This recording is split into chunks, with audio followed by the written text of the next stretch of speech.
نحمده ونصلي ونسلم على رسوله الكريم أما بعد فقد قال الله سبحانه وتعالى في كلامه المجيد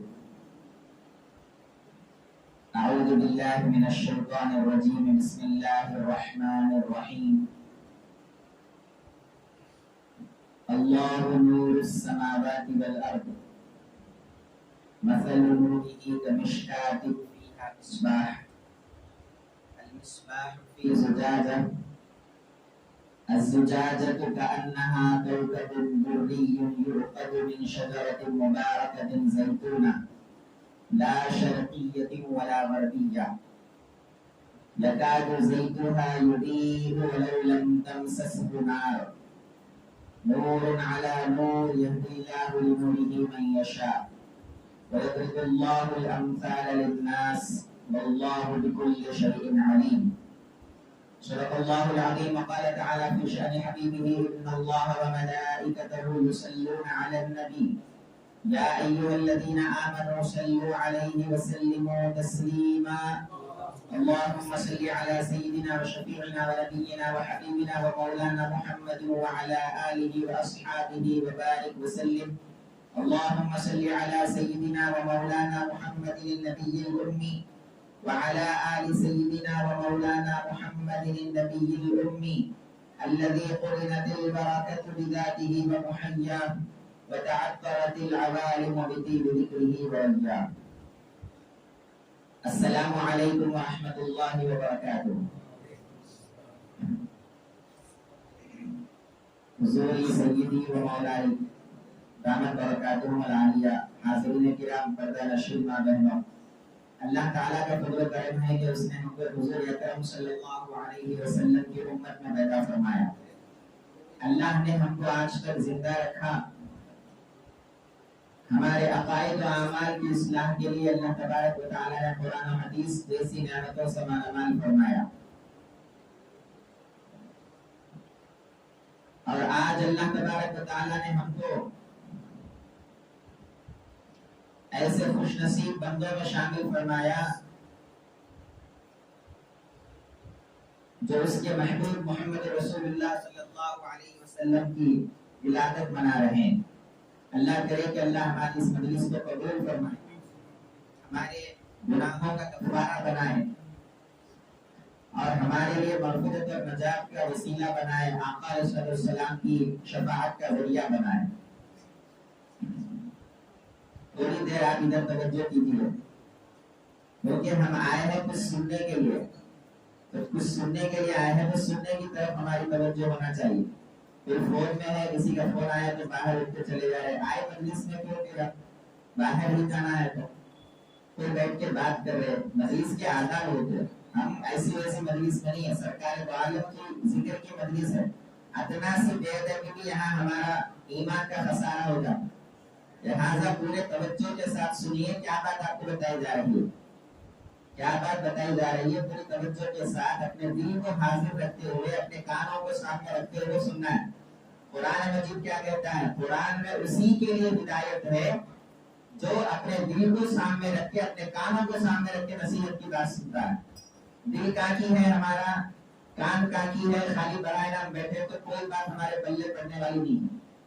جو بات بتائی جا رہی وہ سماعت فرمائیے، اپنے دل کو سامنے رکھیے، دنیا کی مصروفیتوں کو تھوڑی دیر چھوڑیے.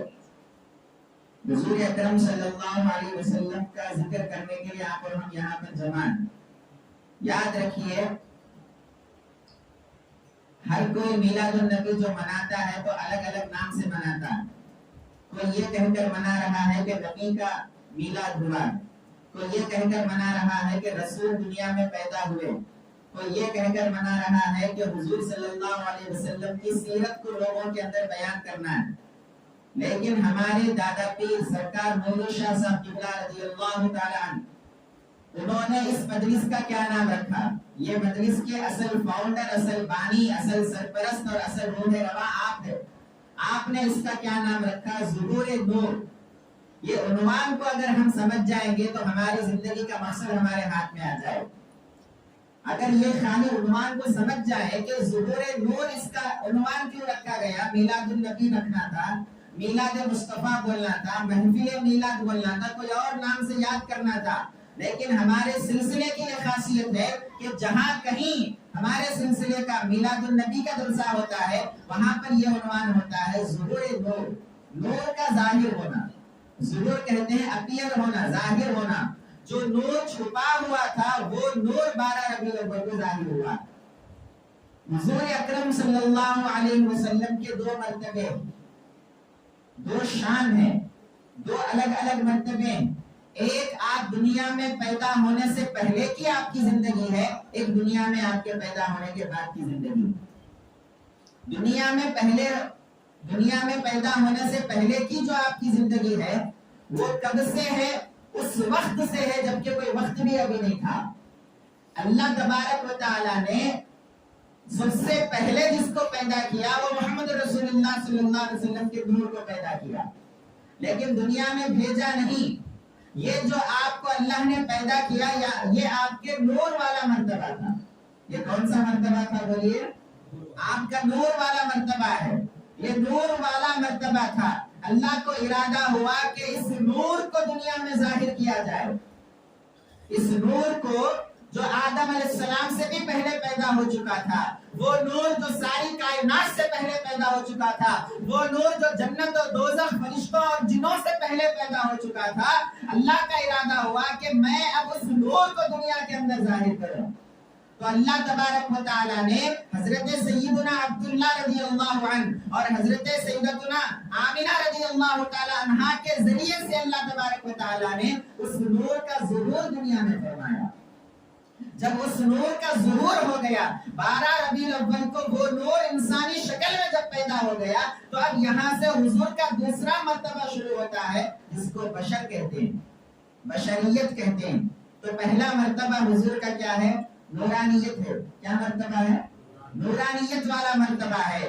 اور یہ دوسرا مرتبہ حضور کا بشریت والا ہے جو 63 سال کے لیے، 63 سال سے پہلے نور تھے، ابھی بھی نور ہے، درمیان میں 63 سال کے لیے بشر کا لباس پہن کر آئے، بشر کی چادر اوڑھ کر آئے، انسانوں کو ہدایت دینا تھا تو انسان کی طرح بن کر آئے۔ تو آپ بتائیے کتنے مرتبے ہیں ہمارے آقا کے؟ 2 مرتبے۔ کون سے؟ پہلا مرتبہ آپ کا نور ہے، دوسرا مرتبہ آپ کا بشر ہونا یعنی انسان ہونا ہے۔ نور کو مان کر انسانیت کا انکار نہیں کیا جا سکتا، اور انسان کو مان کر نور کے مرتبے کا انکار نہیں کیا جا سکتا۔ کئی لوگ نور کو مانے، انسان کے مرتبے کا انکار کر دیے، وہ بھی گمراہ بلکہ کافر ہیں۔ حضور کو اگر انسان نہیں ہے بولتے تو بندہ کافر ہو جاتا۔ کئی لوگ حضور کو محض انسان مانے، نور والے مرتبے کا انکار کر دیے، یہ کافر تو نہیں ہوتا لیکن گمراہ ضرور ہو جاتا ہے۔ لیکن اللہ نے ہم کو الحمدللہ اہل سنت والجماعت سے بنایا، اور اس کے اوپر نور علی نور، یہ اللہ تبارک و تعالیٰ نے ہم کو ایک سلسلے سے وابستہ کیا، اللہ والوں کے دامن سے وابستہ کیا۔ تو ہم نہ حضور کے نور والے مرتبے کا انکار کرتے ہیں، نہ بشر والے مرتبے کا انکار کرتے ہیں، بلکہ ہم یہ کہتے ہیں نور کی جو آپ کی حقیقت تھی وہ آج بشر کی صورت میں ظاہر ہوئی ہے، یہی ظہور نور ہے، ظہور نور ہے، نور کا ظاہر ہونا ہے۔ اب آئیے حضور صلی اللہ علیہ وسلم کے 2 مرتبے جیسے آپ کو بتایا، ایک نور والا مرتبہ آپ کا ہے، ایک بشر والا مرتبہ ہے۔ اللہ تبارک و تعالی قرآن مجید کے اندر آقا علیہ السلام کی حقیقت کو کھول کر بیان کرتا ہے۔ قرآن کے بارے میں اللہ کیا کہتا ہے؟ وَإِنَّهُ لَذِكْرٌ لَكَ، اے محبوب صلی اللہ علیہ وسلم یہ جو قرآن ہے نا یہ سارا کا سارا آپ کا تذکرہ ہے۔ وَإِنَّهُ لَذِكْرٌ لَكَ، سارا کا سارا قرآن آپ کا ذکر ہے، سارا قرآن آپ کی حقیقت بیان کرتا ہے، سارا قرآن آپ کے عطے اور پتے بتاتا ہے۔ ارے جس رسول کو ہم مدینہ کے اندر تلاش کر رہے ہیں اس رسول کا پتہ قرآن نے کہیں پر بھی یہ نہیں بتایا کہ وہ مدینہ کے اندر رہتے ہیں۔ قرآن نے کہیں رسول کا پتہ یہ نہیں بتایا کہ مدینہ کے اندر ہے، قرآن نے رسول کا ایڈریس یہ نہیں بتایا کہ مکہ کے اندر گنبد خضرا کے اندر ہے۔ قرآن رسول کا کیا پتہ دے رہا ہے؟ وَعَلَمُوا أَنَّ فِيكُمْ رَسُولَ اللَّهِ، اے بندے ذرا جان کے تیرے اندر اللہ کا رسول موجود ہے، ہمارے اندر اللہ کا رسول ہے۔ قرآن یہ ایڈریس بتا رہا ہے۔ وہ کون سا رسول ہے جو مدینہ میں آرام کر رہے ہیں، اور وہ کون سا رسول ہے جو قرآن کہتا ہے کہ تمہارے اندر اللہ کا رسول ہے۔ اس کو جاننے کے لیے خانقاہوں کی خاک چھاننا پڑتا ہے، اس کو جاننے کے لیے اللہ والوں کے بارگاہ میں سجدہ ریز ہونا پڑتا، اس کو جاننے کے لیے اللہ والوں کے دامن سے وابستہ ہونا پڑتا، تب کہیں جا کر پتا چلتا ہے کہ جس رسول کو ہم نے مدینہ کے اندر قید کر کے رکھا ہے وہ رسول مدینہ کے اندر قید نہیں ہے، وہ ہمارے اندر جلوہ گر ہے۔ یہ جاننے کے لیے خانقاہیں بنائی جاتی ہیں۔ ہم خالی اوپر رسمی طور پر اہل سنت ہے، اوپر رسمی طور پر میلاد منا رہے، رسمی طور پر رسول کو جانتے ہیں۔ اگر کسی کو پوچھے رسول کون ہے تو ہم بولے مکہ میں پیدا ہوا، مدینہ میں وصال ہو گیا۔ نہیں، وہ رسول آپ کی بشریت کا مرتبہ ہے، لیکن جو رسول کو قرآن کہتا ہے کہ تمہارے اندر جلوہ گر ہے، پھر وہ رسول کیسے رسول ہے، اور ان کو اپنے اندر کیسے محسوس کرنا اور کیسے جاننا۔ اللہ تبارک و تعالیٰ کیا حقیقت بیان کر رہا ہے قرآن مجید میں؟ آقا جی اللہ نور السماوات والارض، یاد رکھو اللہ کی ذات ہی وہ ذات ہے جس نے اپنے وجود سے زمین و آسمان کو قائم کر رکھا ہے، جس نے اپنے وجود سے زمین و آسمان کو قائم کر کے رکھا ہے۔ اللہ نے اپنے نور سے زمین و آسمان کو بنایا، اپنے نور سے ساری کائنات کو بنایا۔ کون سا نور ہے؟ وہ نور محمد رسول اللہ صلی اللہ علیہ وسلم ہے۔ اللہ کا نور کیا ہے؟ محمد رسول اللہ صلی اللہ علیہ وسلم ہے۔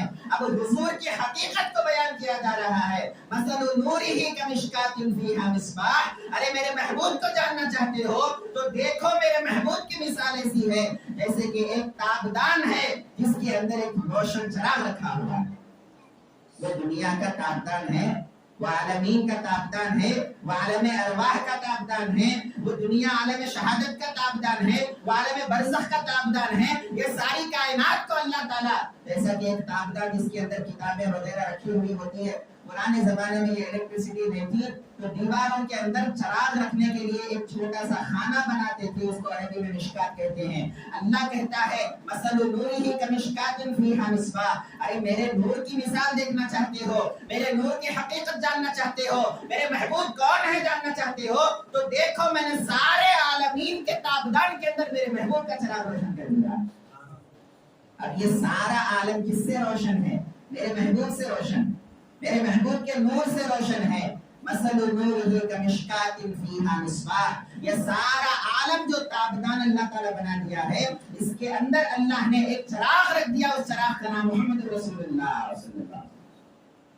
چراغ سے روشنی پھیلتی ہے۔ یہ چراغ کس کا چراغ ہے؟ چراغ سے مراد کون ہے؟ چراغ سے کون مراد ہے؟ حضور صلی اللہ علیہ وسلم کی ذات، یہ چراغ سے مراد ہے۔ چراغ نور ہوتا ہے، یہاں اللہ اپنے محبوب کا نور ہونا بتا رہا ہے۔ مثل نورہ کمشکاۃ فیہا مصباح، کہ دیکھو میرا محبوب ایسا چراغ ہے، ایسا چراغ ہے جس سے ساری کائنات عدم سے وجود کے اندر آ گئی۔ ساری کائنات جو نئی تھی نئے سے ہے میں آ گئی، ایسا میرا محبوب کا چراغ ہے۔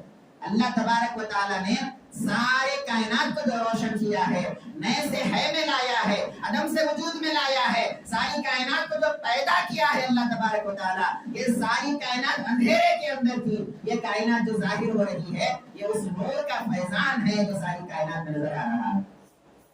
آگے اللہ کیا فرماتا ہے؟ المصباح فی زجاجہ، ماشاءاللہ کیا بڑی پیاری بات اللہ کہہ رہا ہے۔ اگر اس چراغ کو، آپ جانتے ہیں چراغ کے اوپر کانچ لگایا جاتا ہے، چراغ کو کانچ کے اندر رکھا جاتا ہے، دکھنے میں کانچ نظر آتی ہے، اندر چراغ روشن ہوتا ہے۔ اگر وہ کانچ نہ ہو تو اس چراغ سے لوگ جل بھی سکتے ہیں، اس چراغ سے گھر بھی جل جاتا، اس چراغ سے پردے جل جاتے، اس چراغ سے ساری چیزیں جل جاتی۔ لہٰذا یہ چراغ کا نور اتنا زیادہ ہے کہ کہیں یہ دوسرے چیزوں کو جلا کر راکھ نہ کر دے، اسی لیے اس کے اوپر کانچ چڑھایا جاتا ہے۔ دکھنے میں کانچ نظر آتا ہے لیکن اندر نور جلوہ گر ہوتا ہے۔ سمجھ میں آ رہی نا مثال؟ اللہ تعالیٰ یہ مثال دے کر بیان فرما رہے ہیں، اگر میں میرے محبوب کی نورانیت کے اوپر اگر بشریت کی کانچ اگر نہ چڑھاتا تو یہ نور جل کر راکھ کر دیتا، ایسا کہ کوہ طور کو جل کر راکھ کر دیا۔ یہ تو اللہ کا فضل و کرم ہے، اس نور کو برہنہ نہیں بھیجا، اس نور کو جیسا تھا ویسا نہیں بھیجا، بلکہ ہمارے اپنے دیکھنے کے لیے اس نور کو اللہ نے بشریت کی کانچ چڑھا کر اس کے اوپر بشریت کا لبادہ پہنا کر نور کو بھیجا۔ دیکھنے والے کانچ دیکھ رہے لیکن کانچ میں کوئی روشنی نہیں ہے، اس کانچ کے اندر جو چراغ روشن ہے اس کو کوئی نہیں دیکھ رہا ہے، حالانکہ روشنی ساری چراغ کی ہے۔ اللہ تعالیٰ آقا کے نور کے چراغ کے اوپر بشریت کی، انسانیت کی کانچ لگا دیا ہے، اور دنیا والے خالی بشر کو دیکھ رہے، کانچ کو دیکھ کے سمجھ رہے خالی کانچ ہے، اس کے اندر نور کہاں ہے سمجھ رہے، لیکن ذرا دیکھنا چاہیے کہ خالی کانچ اگر ہوتا تو روشنی کہاں سے آتی؟ خالی کانچ نہیں ہے، اس کانچ کے اندر چراغ جل رہا ہے، تو خالی بشر نہیں ہے، خالی انسان نہیں ہے۔ المصباح فی زجاجہ، اس نورانیت کو اللہ تبارک و تعالیٰ نے بشریت کے پیکر میں ڈھال کر ظاہر فرما دیا ہے۔ نور حقیقت میں، لیکن اگر بشر بن کر نہیں آتے، خالی نور آ جاتے تو جل کر راکھ ہو جاتے، کائنات ساری جل کر راکھ ہو جاتی، کیونکہ اس نور کو کوئی برداشت نہیں کر سکتا، اس نور کی کوئی تاب نہیں لا سکتا، اس نور کے برداشت کرنے کے کسی میں سکت ہے ہی نہیں ہے۔ اِنَّا عَرَضْنَا الْأَمَانَةَ عَلَى السَّمَاوَاتِ وَالْأَرْضِ وَالْجِبَالِ فَأَبَيْنَ أَن يَحْمِلْنَهَا وَأَشْفَقْنَ مِنْهَا وَحَمَلَهَا الْإِنسَانُ إِنَّهُ كَانَ ظَلُومًا جَهُولًا۔ اللہ نے نور محمدی کی امانت کو زمین و آسمان کے سامنے پیش کیا، کہا کہ اے زمین و آسمان، یہ میرے محبوب کا نور ہے، اگر تم برداشت کر سکتے تو تمہارے پاس اس کو بھیجتا ہوں۔ زمین و آسمان اور ساری کائنات نے کہا اے اللہ، ہم تیرے نبی کے نور کی تاب نہیں لا سکتے، لہذا ہمارے پاس تیرے نبی کے نور کو مت بھیج۔ وَحَمَلَهَا الْإِنسَانُ، انسان آگے بڑھ کر اس ذمہ داری کو قبول کرتا ہے کہ ہاں ہماری شکل میں تیرے نبی کے نور کو بھیج۔ اللہ کہتا ہے بڑا نادان ہے، إِنَّهُ كَانَ ظَلُومًا جَهُولًا، ارے بڑا نادان ہے، اس نے تو بڑی آسانی سے قبول کر لیا کہ ہماری صورت میں تیرے نبی کے نور کو بھیج دے، لیکن اس کو پتا نہیں ہے کہ میرے نبی کا مقام و مرتبہ کیا ہے، بڑا نادان ہے۔ اسی لیے اللہ نے کسی اور مخلوق کی شکل میں اس نور کو ظاہر نہیں فرمایا، انسان کی شکل میں اس نور کو ظاہر فرمایا۔ المصباح فی زجاجہ، یہ جو چراغ نور محمدی کا ہے، اس کو بشری لباس پہنا کر اللہ تعالیٰ دنیا میں بھیجتا ہے۔ پھر آگے کیا ہوتا ہے؟ الزجاجۃ کأنها کوکب دری، الزجاجۃ کأنها کوکب دری، اللہ کہتا ہے ارے میرے محبوب کی نورانیت تو نورانیت ہے ہی ہے، میرے محبوب کی بشریت بھی نورانیت ہے۔ الزجاجۃ کأنها کوکب دری، زجاجہ نہیں چمکتا، کانچ نہیں چمکتی، کانچ کے اندر نور نہیں ہے، نور تو کانچ کے اندر ہے، لیکن یہ کانچ ایسا کانچ ہے، چراغ کا نور تو اپنی جگہ ہے، کانچ کا نور بھی دوبارہ ہے، کانچ کا نور بھی ایسا ہے۔ آپ کا نور ہونا تو ہے ہی ہے، آپ کی بشریت مبارکہ بھی نورانیت سے کم نہیں۔ کیسا نور؟ صحابہ کرام دیکھ کر فرماتے ہیں، ایک صحابی نے دوسرے صحابی سے پوچھا اکانا وجہ رسول اللہ صلی اللہ علیہ وسلم مثل السیف، ایک صحابی دوسرے کو پوچھتے ہیں ارے ذرا حضور کے چہرے کی ضیاء پاشی بتاؤ، ذرا حضور کے چہرے کا نور بتاؤ، ذرا حضور کے چہرے کی چمک دمک کیسی تھی بتاؤ، کیا تلوار کی طرح چمکدار آپ کا چہرہ تھا؟ تلوار چمکدار ہوتی۔ پھر ایک صحابی پوچھتے ہیں کیا تلوار کی طرح چمکدار آپ کا چہرہ تھا؟ بشریت کی بات ہو رہی، نورانیت کی بات نہیں ہو رہی، کیا آپ کی بشریت اتنی چمکدار تھی جیسے تلوار چمکتی ہے؟ وہ صحابی پلٹ کر جواب دیتے ہیں نہیں، بل کانا مثل القمر، ارے آپ کی جو چہرے کا نور تھا وہ تلوار کی طرح چمکدار نہیں تھا، وہ چاندنی چودھویں کے چاند کی طرح چمکدار تھا، چودھویں رات میں چاند جیسے چمکتا ہے ویسا آپ کا نور چمکتا تھا۔ یہ بشریت کے اندر اتنی نورانیت ہے تو نورانیت کے اندر کتنی نورانیت ہوتی ہے؟ الزجاجۃ کأنها کوکب دری، جو اللہ کہتا ہے ارے آپ کی بشریت ہی ایک چمکدار موتی کی طرح ہے، آپ کی بشریت ہی ایسی نورانیت والی ہے کہ اس بشریت کا ایک الگ نور ہے، پھر اس نورانیت کا ایک الگ نور ہے۔ اب بشریت کی جو نورانیت آئی وہ کہاں سے آئی؟ الزجاجۃ کأنها کوکب دری یوقد من شجرۃ مبارکہ، اللہ کہتا ہے میں جو میرے محبوب کو بشر بنا کے بھیجا نا، ایسے ویسے کے خاندان میں نہیں بھیج دیا، ایسے ویسی نسل میں نہیں بھیج دیا، ایسے ویسے لوگوں کے پیٹوں سے نہیں بھیج دیا، ایسے ایسے عورتوں کے رحموں سے نہیں بھیج دیا۔ الزجاجۃ کأنها کوکب دری یوقد من شجرۃ مبارکہ، ارے یہ بشری پیکر جو آپ کا دنیا میں آیا ہے یہ بڑے مبارک پاکیزہ اسلاف میں، پاکیزہ ارحام میں، پاکیزہ خاندان کے اندر آیا۔ ان کا جو شجرہ ہے بڑا مبارک شجرہ ہے، جو خاندان ہے بڑا مبارک خاندان ہے۔ آقا علیہ السلام ارشاد فرماتے ہیں آدم علیہ السلام سے لے کر میرے بابا جان حضرت عبداللہ رضی اللہ عنہ تک کوئی بھی گنہگار نہیں تھا، کوئی بھی بدکار نہیں تھا، کوئی زناکار نہیں تھا، سارے کے سارے متقی اور پرہیزگار تھے، اور ساروں کا نکاح ہوا تھا۔ کیسے کہ نکاح الاسلام، آقا فرماتے ہیں ان ساروں کا نکاح ایسے ہوا تھا جیسے مسلمانوں کا نکاح ہوتا ہے۔ مسلمانوں کا نکاح ہوتا ہے کہ کیا مطلب مسلمان تھے سارے کے سارے، غیروں نے بھی کبھی اسلام والا نکاح کیا؟ کبھی بت پرستوں نے بھی اسلام کا نکاح کیا، کبھی مشرکوں نے بھی اسلام والا نکاح کیا. ارے اسلام والا نکاح وہی کرتا ہے جو اسلام والا ہوتا ہے. آقا فرماتے ہیں سارے کے ساروں کا نکاح ایسا ہوا تھا جیسے اسلام میں نکاح ہوتا ہے. تو اس سے کیا اشارہ مل رہا ہے کہ سارے کے سارے مسلمان تھے.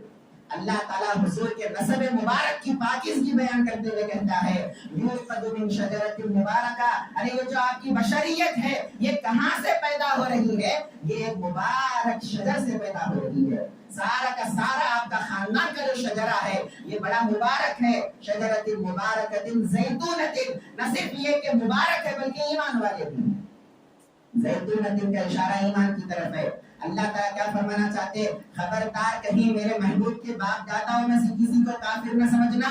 میرے محبوب کے باپ داداؤں میں کسی کو بت پرست یا مشرک نہ سمجھنا. نہیں نہیں، یوقد من شجرۃ مبارکۃ زیتونہ. یہ میرے محبوب کی بشریت جو پے کر لے کر دنیا میں آئی ہے، یہ جس نسل سے جس خاندان سے ہوتے ہوئے آئی ہے، وہ خاندان نہ صرف مبارک تھا بلکہ سارے کے سارے لوگ ایمان والے تھے. لا شرقیۃ ولا غربیہ. نہ ان میں کوئی یہودی تھا نہ کوئی ان میں عیسائی تھا. ما كان ابراہیم یہودیا ولا نصرانیا ولکن كان حنیفا مسلما.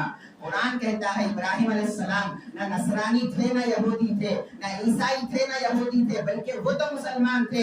تو اللہ جو کہتا ہے یہ جو بشر تمہارے پاس آیا یہ نہ مشرق سے تعلق رکھتا ہے نہ مغرب سے تعلق رکھتا ہے، یہ تو درمیانی راہ چلنے والا نور ہے، بشر ہے. تو کیا بتانا چاہ رہے؟ مشرق سے مراد عیسائیت ہے، مغرب سے مراد یہودیت ہے. اللہ کہتا ہے میرے محبوب کے خاندان میں جتنے آبا و اجداد آئے ہیں جو آپ کا شجرہ مبارکہ ہے، وہ شجرہ مبارکہ نہ آپ کا یہودی تھا نہ عیسائی تھا، بلکہ سارے کے سارے جو آپ کے شجرہ مبارکہ میں تھے وہ ابراہیم علیہ السلام کے دین پر قائم تھے اور اس سے پہلے آدم علیہ السلام کے دین پر قائم تھے. سارے کے سارے مسلمان اور سارے کے سارے ایمان والے تھے. اب کیا کہتا ہے اللہ تعالیٰ؟ میرے محبوب کا نور ایک چراغ کی طرح ہے، لیکن یہ چراغ اگر ایسے ہی دنیا میں آ جاتا تو تم جل کر راکھ ہو جاتے. لہٰذا میں نے اس چراغ کو تم کو تمہارے دیدار کے لیے، تمہاری حفاظت کے لیے، تمہارے قیام کے لیے میں نے اس چراغ کے اوپر بشریت کی کانچ لگا دیا. اب یہ بشریت کی کانچ ظاہر ہے لیکن اندر اللہ کا نور جلوگر ہے، محمد عربی کا نور جلوگر ہے. جب یہ نور تمہارے پاس آ گیا، آیا بھی کیسے؟ بڑے پاکیزہ نسلوں سے یہ نور تمہارے پاس آیا. آگے اللہ تعالیٰ کیا فرماتے ہیں؟ یکاد زیتها یضیء ولو لم تمسسه نار. اللہ تعالیٰ کیسے اپنے محبوب کی باپ داداؤں کی تعریف کر رہا ہے کہ اے محبوب آپ کا جو شجرہ مبارکہ ہے، آپ کے جو باپ داداؤں کا جو خاندان ہے نا، یہ پہلے ہی سے ایمان والے تھے، اگرچہ کہ پھر آپ کے اوپر ایمان لانے کی ان کو ضرورت ہی نہیں پڑی. اگر یکاد زیتها یضیء، پہلے سے ان کا ایمان چمکدار تھا، پہلے سے ان کا ایمان منور تھا، پہلے سے وہ روشن اور تابناک تھے، اگرچہ کہ آپ کے اوپر ایمان نہ لائے ہو، اس سے کوئی غرض نہیں ہے کیونکہ آپ سے پہلے کے انبیاء پر انہوں نے ایمان لایا. وہ ملت ابراہیمی پر تھے، وہ ابراہیم علیہ السلام کے دین پر تھے. لہٰذا اگرچہ کہ آپ کی دعوت کی آگ ان کو نہیں ملی تھی. یکاد زیتها یضیء ولو لم تمسسه نار. آپ کی ایمان کی دعوت، آپ کا کلمہ اگرچہ ان کو نہیں پہنچا تھا لیکن پہنچنے کی کوئی ضرورت ہی نہیں تھی کہ پہلے سے ہی وہ ایمان والے تھے. اگر آپ پر ایمان لے بھی آتے تو کیا ہوتا؟ نور علی نور. ایک ایمان کے اوپر پھر اور ایمان کی تعزیر ہو جاتی. اللہ تعالیٰ کیا فرماتے ہیں؟ نور علی نور کا اشارہ یہ بھی ہو سکتا ہے، ایک نور تو آپ کا حقیقی نور ہے، ایک نور آپ کا بشریت والا نور. آپ کا نور تو نور ہے ہی ہے، آپ کا بشر ہونا بھی نور ہے. امی جان ارشاد فرماتی ہیں عائشہ صدیقہ رضی اللہ تعالیٰ عنہ، ایک مرتبہ میں کپڑا سی رہی تھی، سوئی سے کپڑا سی رہی تھی، ہمارے پاس گھر میں چراغ گل ہو گیا، چراغ میں تیل ختم ہو گیا، کمرے میں اندھیرا ہو گیا اور میری سوئی میرے ہاتھ سے نیچے گر گئی. اندھیرا ہو جائے اور سوئی اگر نیچے کمرے میں گر جائے تو اس سوئی کو تلاش کیا جا سکتا؟ کیا بولیے آپ؟ نہیں تلاش کیا جا سکتا. لیکن قربان جائیے آقا کی بشریت کیسے نورانی بشریت ہے، آپ کا بشر بن کے آنا بھی کیسا نور ہے وہ دیکھیے. امی جان ارشاد فرما رہی ہیں جیسے ہی میرے ہاتھ سے نیچے سوئی گر گئی، یکایک میرے آقا کمرے کے اندر تشریف لائے. جیسے ہی آپ تشریف لائے سارا کمرہ نور سے منور ہو گیا، میں بآسانی میرے سوئی کو اٹھا لی. یہ کون سا نور تھا جو کمرے کو روشن کیا؟ وہ آپ کا نورانیت والا نور نہیں تھا، وہ تو ساری کائنات کو روشن کیا ہوا ہی ہے۔ یہ جو کمرے کو روشن کر دیا یہ آپ کے بشریت والا نور تھا، اسی کو اللہ کہتا ہے نور علی نور۔ ارے تم کیا سمجھ رہے کہ خالی نور ایک الگ ہے، خالی بشر ایک الگ ہے؟ نہیں نہیں نہیں، یہ جو نور ہے وہ تو نور ہے، جو بشر ہے وہ بھی ایک نور ہے، جو بشر ہے وہ بھی نور ہے۔ نور علی نور، نور کے اوپر ایک اور نور ہے۔ آگے اللہ تعالیٰ کیا فرماتے ہیں؟ یہدی اللہ لنورہ من یشاء، اللہ ہر ایک کو اپنے محبوب کی طرف راستہ نہیں بتاتا، ہر ایک کو اپنے نور کی طرف ہدایت نہیں دیتا۔ اپنا نور مطلب کیا؟ اللہ ہر ایک کو اپنے نور کا راستہ نہیں بتاتا، تو اپنا نور کا کیا مطلب؟ اللہ کا نور کیا ہے؟ اللہ کا نور تو محمد عربی صلی اللہ علیہ وسلم ہے۔ اللہ کہتا ہے ہر زید عمر بکر ہر غیرے کو میں میرے محبوب کے راستے پہ نہیں لاتا، ارے جس کو میں پسند کر لیتا ہوں اسی کو میرے محبوب کا غلام بناتا ہوں۔ یہدی اللہ لنورہ من یشاء، ہمارے اعمال سے، ہماری تقوی پرہیزگاری سے، ہماری عبادتوں سے، ہماری ریاضتوں سے محبوب کے راستے پہ نہیں آتے۔ محبوب کا وصل چاہتے ہیں، محبوب سے ملاقات چاہتے ہیں، محبوب سے زیارت چاہتے ہیں، محبوب کے ہو جانا چاہتے ہیں، تو اللہ کہتا ہے اس کا کوئی کوز نہیں ہے، اس کا صرف یہ ہے کہ میرے مرضی میں آنا کہ تم کو میں میرے محبوب کا غلام بنانا، میرے مرضی میں آیا تو میرے محبوب کا راستہ بتاؤں گا ورنہ نہیں بتاؤں گا۔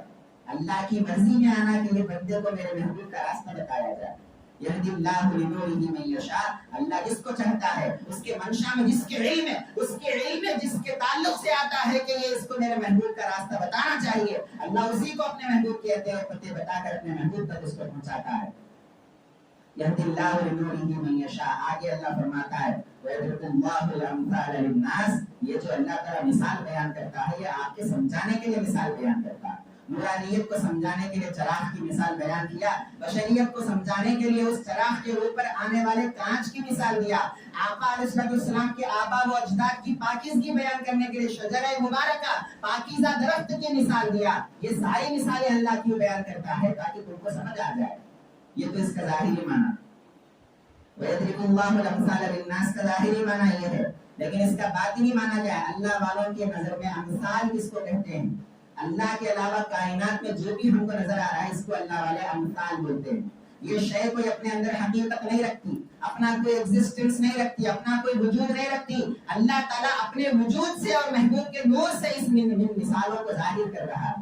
وَيَضْرِبُ اللَّهُ الْأَمْثَالَ لِلنَّاسِ، یہ تو آسمان نظر آ رہا، زمین نظر آ رہی، یہ سب کچھ جو نظر آ رہا ہے یہ ایک مثال ہے، ایک خالی حقیقت نہیں ہے، بلکہ صرف ہماری نظروں کا دھوکہ ہے جو آسمان زمین چاند سورج نظر آئے۔ اگر وہ دھوکہ کا پردہ اٹھ جائے تو ہم کو یا تو محبوب کا نور نظر آئے یا تو اللہ کا وجود نظر آئے۔ ابھی ہم جو شیر سورہ پردہ پیر کا کیا ارشاد فرما رہے ہیں، اب تو ہم ہر آن غوثی رہتے ہیں دو شان میں۔ ارے جو طریقت والا ہوتا ہے، جو اللہ والوں سے وابستہ ہوتا ہے، جو خانقاہ کی خاک چھاننے والا ہوتا ہے، ہمیشہ اس کے دن کی دو کیفیتیں ہوتی ہے، یا تو مولا کو دیکھتا ہے یا تو مولا کے محبوب کو دیکھتا ہے۔ اب تو ہم ہر آن غوثی رہتے ہیں دو شان میں، محو حق میں، یا تو اللہ میں فنا رہتے ہیں۔ فنا کا کیا مطلب؟ ہم نے رہنا بھی وہاں پہ۔ جب محو ہو گئے تو ہم کیا؟ محو کا معنی مٹ جانا، ہم اللہ میں مٹ جاتے ہیں تو نہ ہم نظر آتے ہیں نہ کائنات کی کوئی اور شے نظر آتی ہے، بلکہ اللہ ہی اللہ نظر آتا ہے۔ محو حق میں، صحب شکل احمد مختار میں، یہ جو مخلوقات کی شکلیں نظر آ رہی ہے یہ احمد مختار کی شکلیں ہیں، مخلوق کی شکلیں نہیں ہے۔ آسمان دکھ رہا، آسمان کی کوئی شکل نہیں ہے، میں احمد مختار کی ہی ایک شکل آسمان ہے۔ زمین کی کوئی شکل نہیں ہے، احمد مختار کی ہی ایک شکل زمین کی صورت میں ظاہر ہو رہی ہے۔ کائنات میں کسی اور کو نہ وجود ہے، نہ نمود ہے، نہ ظہور ہے۔ اگر وجود ہے تو مولا کا ہے، ظہور ہے تو محمد رسول اللہ کا۔ اللہ تبارک و تعالی ہے، اللہ کا محبوب ہے، کوئی تیسرا ہے نہیں کائنات کے اندر۔ یہ تعلیمات لینے سے آتا، خالی سننے سے نہیں آتا۔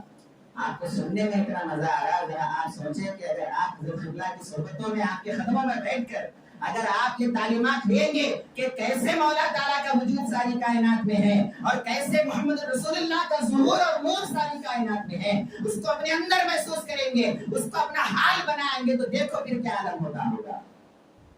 آگے اللہ تعالیٰ کیا فرماتے ہیں؟ وَيَضْرِبُ اللَّهُ الْأَمْثَالَ لِلنَّاسِ وَاللَّهُ بِكُلِّ شَيْءٍ عَلِيمٌ۔ ارے تم کہاں ہے؟ تمہارا عطا پتہ ہے نہ، تمہارا پتہ ہے نہ تمہارا نشان ہے، تم تو ہمارے علم کے اندر ہے۔ خارج میں جو نظر آ رہا وہ ہم ہے یا ہمارے محبوب ہے؟ یا تو ہم نظر آ رہے وجود کے اعتبار سے یا ہمارے محبوب نظر آ رہے نور کے اعتبار سے. تمہارا کیا پتا ہے تمہارا مقام کیا ہے؟ ہاں اشارہ دے دیا. اگر تم اپنی حقیقت کو سمجھنا چاہتے ہو تو دیکھو اشارہ دیتا ہوں کہ تمہاری کیا حقیقت ہے اور تمہارا اصلی مقام کیا ہے, تمہارا اصلی وطن کیا ہے. وَهُوَ بِكُلِّ شَيْءٍ عَلِيمٌ. ساری مخلوقات کو ہم نے ہماری معلومات میں رکھا ہے. اللہ کے علم کے اندر ساری مخلوقات ہے, خارج میں کوئی نہیں ہے. خارج میں ہے تو اللہ اپنے وجود سے اور محمد رسول اللہ صلی اللہ علیہ وسلم کے نور سے ساری کائنات کو دکھا رہا ہے, صرف دکھا رہا ہے. وجود پاک سے آئے نمود میں سارے, تمہارے دم سے ہے روشن جہاں, سلام علیکم. اب یہ بعض باتیں کسی کو سمجھ میں آئی ہوں گی, بعض باتیں کسی کو نہیں سمجھ میں آئی ہوں گی, لیکن نہیں سمجھ میں آنے کا مطلب یہ نہیں کہ ایسی بات بولے جو ہمارے سمجھ میں نہیں آئی, ہمارے سمجھ میں آئے جیسا بولنا تھا. ایسا نہیں سوچنا. ایسا سوچنا کہ میں اتنا پیچھے کیوں ہوں کہ یہ بات مجھے سمجھ نہیں آئی. میں اتنا پیچھے ہوں کیا کہ ایسی بات ہی مجھے سمجھ نہیں آ رہی. اتنا پیچھے یعنی مجھے کتنا آگے جانے کی ضرورت ہے, مجھے کتنا ترقی کرنے کی ضرورت ہے. یہ خیال اپنے اندر پیدا کرنا اور اپنے نفس کو جھنجھوڑنا کہ ارے میں کتنا پیچھے ہو گیا کہ محبوب کے نور کی بات مجھے سمجھ نہیں آ رہی, محبوب کے ظہور کی بات سمجھ نہیں آ رہی, اللہ والوں کی باتیں سمجھ نہیں آ رہی. لہٰذا اپنے آپ کو جھنجھوڑتے ہوئے اپنے آپ کو اللہ والوں کے قدموں میں بٹھا کر یہ تعلیمات لینا چاہیے تاکہ ہر شے کے اوپر جب آپ کی نظر پڑے تو یا تو محو حق میں یا پھر صحیح شکل احمد مختار میں. اللہ سے دعا کرتا ہوں کہ کہنا سننے سے زیادہ عمل کی توفیق عطا فرما, ایسا قال ہے ویسا حال عطا فرما. اللہ والوں کے فیضان سے مالا مال فرما, دادا سرکار کے فیضان سے مالا مال فرما. وما علینا الا البلاغ وآخر دعوانا الحمد للہ رب العالمین.